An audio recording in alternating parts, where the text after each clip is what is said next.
Welcome to My New Life, a Lovevery podcast. In this season of the podcast, we take a look at transitions from diaper to potty, crib to bed, saying goodbye to pacifiers. We're here to support you through all these tricky transitions and more, even the ones that we as parents resist. I'm your host, Jessica Rolfe. Birthing is a topic we all want to weigh in on, but death, not so much. We tend to avoid the subject. And when it comes to talking to our child about death, choosing the right words is so hard. Of course, there's no right way to talk about death except to lead with honesty and love. Our guest on the podcast today is the founder of Good Grief Parenting. Her name is Michele Benyo. She came into this work in the wake of losing her own child 20 years ago and helping his sibling through the grief. We discuss how you can support your child through the death of a pet or a loved one. Welcome, Michele. Thanks for having me here. We're so grateful to have you here. So I wanted to get started by asking, what do us parents and adults need to know about how children grieve? I think the thing that most of us really need to know is that children do grieve. Just know that, not wonder whether they are, because so often children don't look like, I don't know what exactly it is we expect them to look like, but so often parents will say, they look like they're doing okay, so I think they are. The way that a child looks really isn't an indicator of how they are grieving. And I can just guarantee you that if a family has a loss and they are going through a loss and they're experiencing grief, the youngest of their little ones in their family is experiencing it too. They're just not showing it in the same way. They don't know how to process it. My daughter said to me when her brother died, "Mommy, half of me is gone." She was 3.5. And if you watch this little 3.5-year-old bereaved sibling, she didn't look like this, broken mess like maybe I might have looked, because her grief wasn't written all over her the way that an adult's grief often is at the time of loss. So I think the important thing for adults to know is that your child is grieving and they need our support, whether they demonstrate their grief, whether they somehow, indicate to us that they're experiencing it or not. They need our help through it because they are experiencing it. So how can we help them?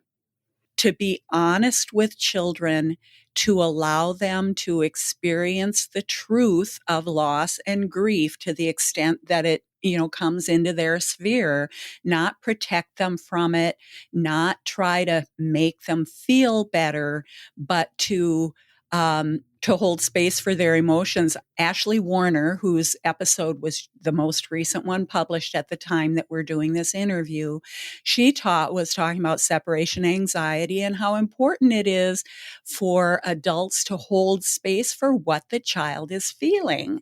And it's the same thing with grief. Our goal is not to try to make them feel better and to try to deny grief or have them not experience it, but to help them understand it and to be honest with them. Yes, there's something horrible that happened and, this doesn't feel good and we are all going to go through this together and we are capable of handling it. It's comforting in a way that we can just be honest and kind of push through. Then give me an example of what mistakes parents make when, in your opinion, when discussing death with children, whether it's euphemisms or something else. Help me understand.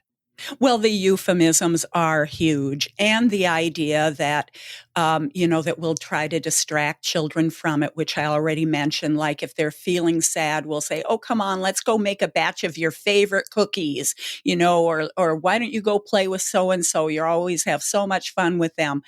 That's a mistake, because that's telling them you have to be happy. I just want you to be happy. Being sad is not okay. Let's do something to make it better. The other thing is not being honest about what happened, and that includes using accurate words. And you mentioned the euphemisms, and we don't even use accurate language with each other. When my son died, I choked on those words. It was really hard for me to say my son died. But that's the only word that accurately described what happened to him. And so Deanna knew her brother died. To say he passed away, or he, departed, or he's gone, or he went away, is just really very vague for children who are so literal. Whether we think we're being clear that we're not going to see that person again, but the words they're hearing don't tell them that. And so they believe, well, maybe they can come back again. We explain to them that the person died, their body stopped working, and they're not able to do any of the things they used to be able to do. They can't talk, they can't walk, they can't play with you, they can't sing, and we're not going to see them ever again. That's what being dead for a person, for our loved one, means. Children don't necessarily get their heads around that whole concept when they're really young, but they will grow up knowing that that's what happened to this person, and they will grow into the understanding of what that really means. And so we really do need to start with our own comfort level of using that word, and then using that accurate, honest vocabulary with children. Hmm. So how would you start the conversation? How would you even open it up if we need to use this direct language? How do we begin? Well, the first point of discussion is when someone who was there is not there. They've died. And we tell the child, David died, Grandpa died, Champ died, their body stopped working. The child may ask why, and then we just give them simple information. We don't always die when we get very sick, but this was something that, made the person's body stop working. They can't do the things they used to do, and we're not going to see them anymore. Give them minimal information. They will ask more questions that they have. We just need to tell them what happened very simply. And then we can say, is there anything that you're wondering about that? We can ask them those questions that let them say what they're wondering about. And if they don't say anything, we can say, well, if there's ever something you're wondering about, or something you want to ask me about this, just come and ask me, and we can talk about it some more. And just open the door for the child to come to you. Because a young child, like my daughter, like little ones, they're going to grow up with this loss, and they're going to be reprocessing it and having new questions. So it can be very simple, giving them simple facts, letting them know you're open to whatever they want to talk to you about, and then just giving them the hugs, giving them the space, being close to them, being honest about your own feelings. So just really finding ways to make it a very simple, normal, shared experience, because loss and grief are normal, natural, um, human experiences. And this grieving piece, the pain of this grief, is normal and natural. And children need to know that, so that when they feel it, they can talk about it with you. And because young children can't always vocalize their feelings, their fears often come out in these kind of unexpected times, like maybe while they're playing. Can you recommend a way to grieve through play? Children just instinctively know how to do that. There are so many ways that you can see what they're thinking through their play. And like I said, that's what my daughter did. She didn't show her grief, but if I would tune in to while she was playing, she might be singing oh, how I wish my brother were here, and she'd have a David character and a Deanna character. So she would just be playing. And as an adult, when we're aware that they're doing this, sometimes our tendency is to just leave them alone. But we can also go say, it sounds like you're really missing David today. What are you playing right now? Do you want to tell me about it? And let them tell you. Or they can draw pictures about how they're feeling. One thing that children do is express their feelings through their behaviors and their emotions. And sometimes it might be aggressive, it might be more fearful, it might be something uncharacteristic of what we've seen in this child, and we just know that it's probably the grief, but it doesn't really look like what we think grief is. Some art activities can help them to deal with and express some of what they're feeling. Maybe Play-Doh, maybe painting, even just drawing a picture and telling you, having them explain it to you.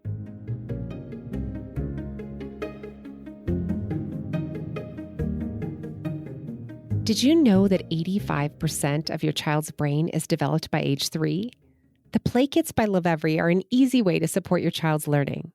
Each kit includes expert-designed toys and activities that build important skills and inspire your child through stage-based play.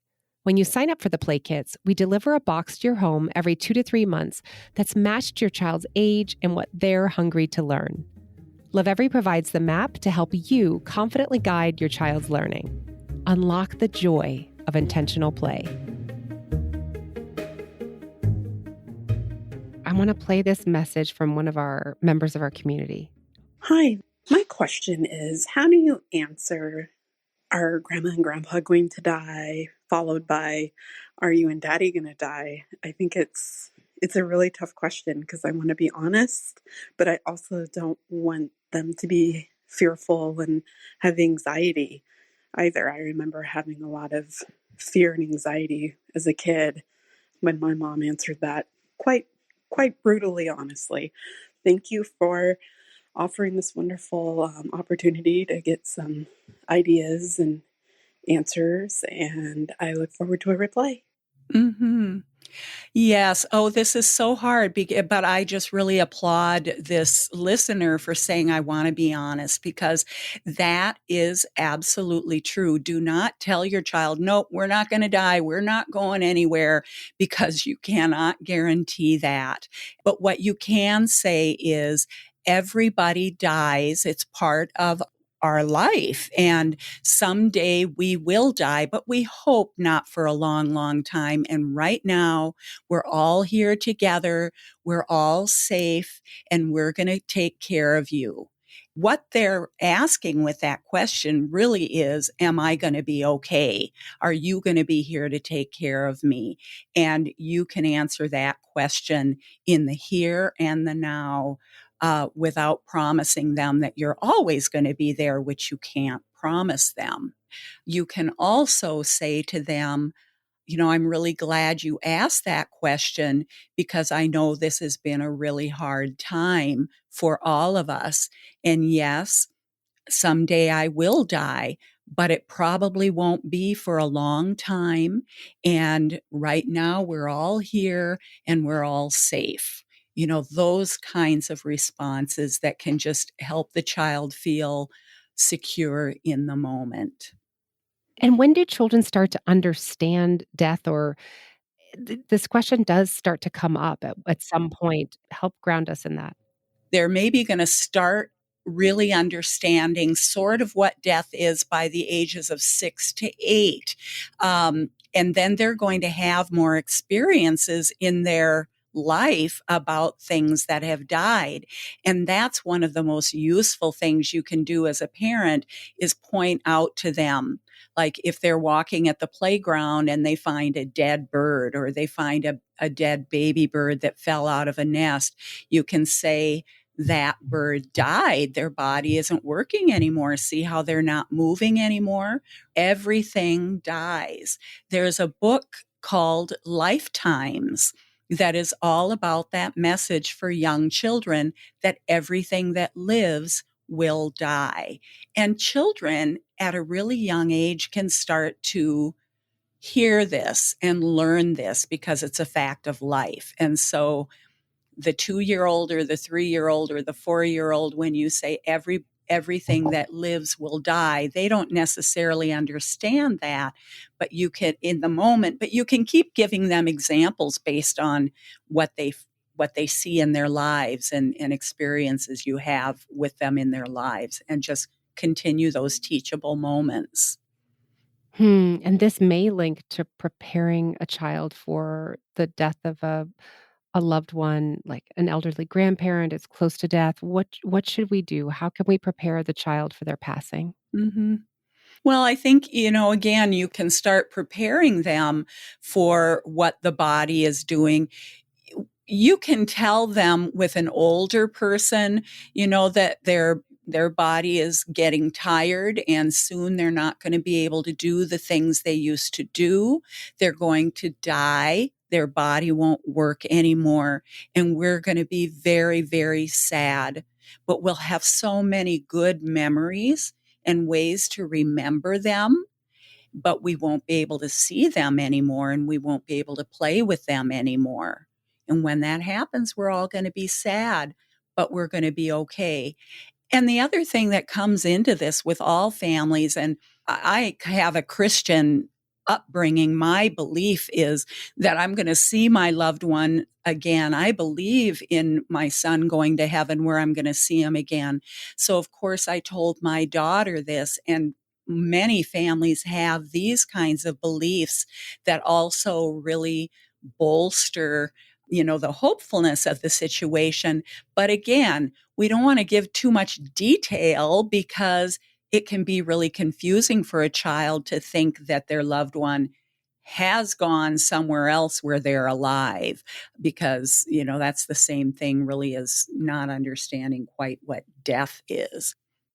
Thinking about, the memory of someone and trying to keep that, really present.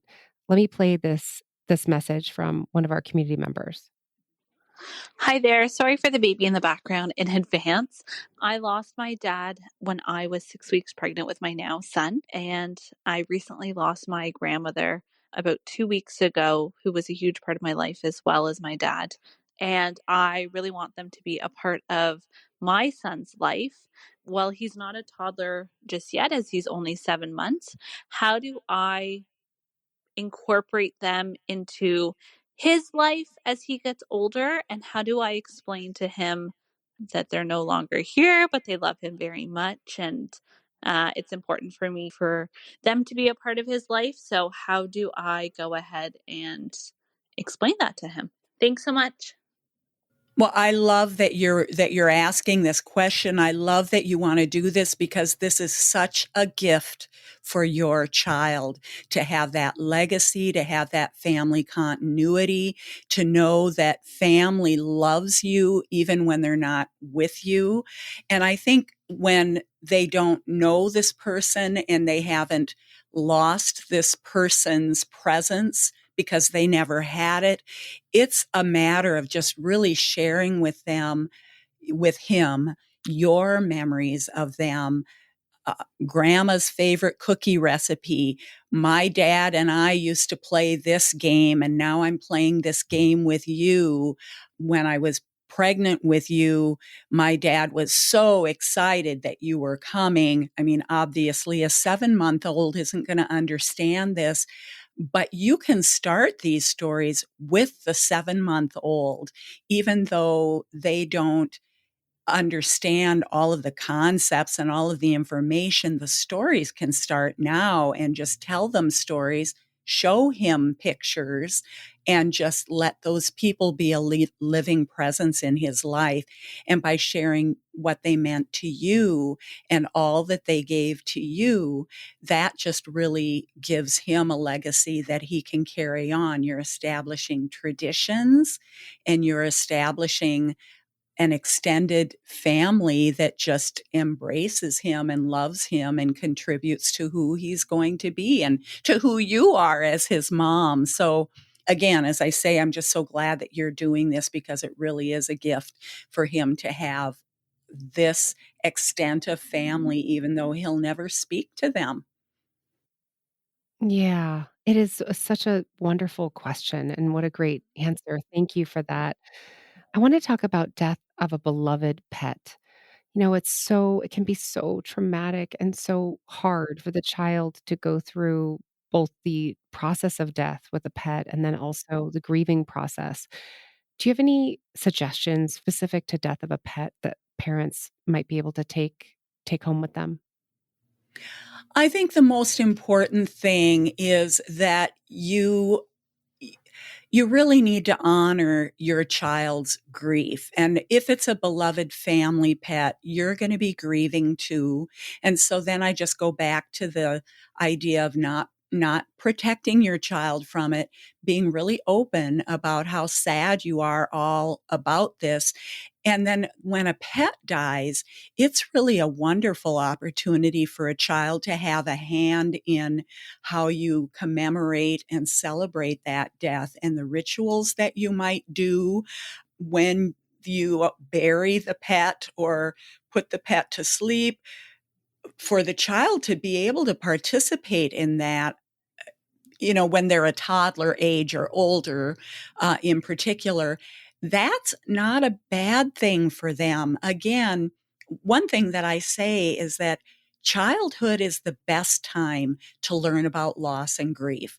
We don't want our children to, we don't think it's the best time, but look at what they're learning about life and how to cope and how to honor life. And so when they lose a pet, a dog is one thing, a goldfish is another. Don't flush the goldfish away. Ask them, should we bury the goldfish? Do you want to say goodbye to the goldfish? What should we do with the goldfish? Let them have some input into that. Talk to them about how we honor our pets or our loved ones when they die, and let them have a hand in that and have a little, funeral. It might even be just a grasshopper or something like that.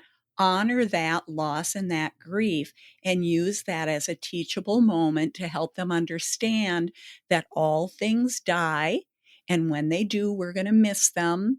But there are ways that we can say goodbye to them that will help us feel better because we are remembering them and honoring them and celebrating their life. It's just really a wonderful, teachable moment for them. Yes, we went through that in our family, so thank you for reinforcing that. So my children in a few weeks are gonna be attending their grandfather's funeral, and I wanted to ask you if there's any tips for how to prepare our children for an event around death. Two things I would say about that are prepare them for what it's gonna be like and ask them if they want to do it. If it's open casket, for example, ask them if they want to see grandpa and say he's not gonna look quite like he used to look. Children can experience a funeral as long as you know your child and think they'll be okay for that with that. There's nothing wrong with it. Also prepare them for what it's going to be. There are going to be a lot of really sad adults because many people love grandpa just like we did, and people might be crying. You don't need to worry about that, but that might kind of bother you because everybody's going to be missing grandpa. And then when they're there, pay attention to their comfort level while they're there and just remind them that, this is how we remember people who die when we know we're not going to see them again. Again, use it as a teachable moment and be sure that you're allowing them to make some calls about how much of it they really want to experience. And I think that's the important thing. Sometimes when we don't include children, even if they're very young children, they're going to be missing that. I don't exactly want to use the word closure, but in a way that, that closure, they're missing that event that signals we're not going to see this person anymore. So as I say, it's not necessarily something to exclude them from. You just really take your cues from them and what you know about them. Thank you, Michele. That was so helpful for me personally and hopefully for others listening. It's been wonderful being with you today. I thank you so much. Yes, well, thank you for having me. Yeah, I've enjoyed our conversation. Takeaway number 1, children do grieve, whether or not they look like it. If they do express fear or sadness, don't try to distract them. Instead, assure your child that big emotions are normal and that you are here for them no matter what comes up. Takeaway number 2, avoid euphemisms. Saying something like, "Grandma passed away," is too vague. Explain that the person died. Their body stopped working and they can no longer do the things they used to do. We're not going to see them again. Give them honest but minimal information and then ask, "Is there anything you're wondering about that?" Reassure them that they can come to you at any time with their questions. Takeaway number 3, look for signs of grief or loss in their play. You can open the door to conversation by observing, "Tell me about what you're playing there. It looks like you're really missing Grandma. Would you like to talk about it?" Takeaway number 4, when your child asks if you're going to die, what they're really asking is, "Am I going to be okay? Are you going to be here to take care of me?" Focus on the here and now and remind them that they are safe. Right now, we're all here together, we're all safe, and we're going to take care of you. Visit the Lovevery blog at lovevery.com for more resources and ways to communicate big life changes with your child. You've been listening to My New Life. If you think this episode might be helpful to a fellow parent, please share. And if you'd like to learn more about the topics discussed in today's show, head over to lovevery.com. That's LOVEVERY.com. I'm Jessica Rolfe. Thanks for listening.